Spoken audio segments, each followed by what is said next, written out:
ఈ నెల 25న తెలంగాణ మంత్రి కోమటిరెడ్డి వెంకటరెడ్డి హస్తినాకు వెళ్లనున్నారు. ఢిల్లీలో 2 రోజుల పాటు పర్యటించనున్నారు. ఈ మేరకు కేంద్ర మంత్రులను కలిసి పలు సమస్యలపై చర్చించనున్నారు. అందులో భాగంగానే road transport, national highways minister Nitin గడ్కరీతో పాటు ఎన్విరాన్మెంట్, ఫారెస్ట్ మినిస్టర్ భూపేంద్ర యాదవ్తో ఆయన సమావేశమవుతారు. జాతీయ రహదారుల అనుమతులు, మంజూరీ, నిధుల కేటాయింపుపై నితిన్ గడ్కరీతో చర్చించనున్నారు. అలాగే రాష్ట్రంలో రహదారుల నిర్మాణంలో ఫారెస్ట్ భూముల సేకరణ, అనుమతుల కోసం భూపేంద్ర యాదవ్ ప్రస్తావించనున్నారు.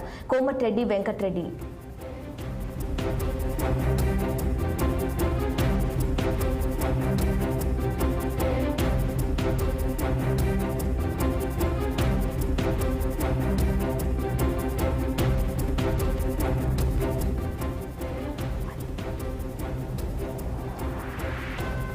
ఈ నెల 25న తెలంగాణ మంత్రి కోమటిరెడ్డి వెంకటరెడ్డి హస్తినాకు వెళ్లనున్నారు.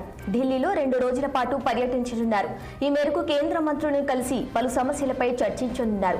అందులో భాగంగానే road transport, national highways minister Nitin గడ్కరీతో పాటు ఎన్విరాన్మెంట్, ఫారెస్ట్ మినిస్టర్ భూపేంద్ర యాదవ్తో ఆయన సమావేశమవుతారు. జాతీయ రహదారుల అనుమతులు, మంజూరీ, నిధుల కేటాయింపుపై నితిన్ గడ్కరీతో చర్చించనున్నారు.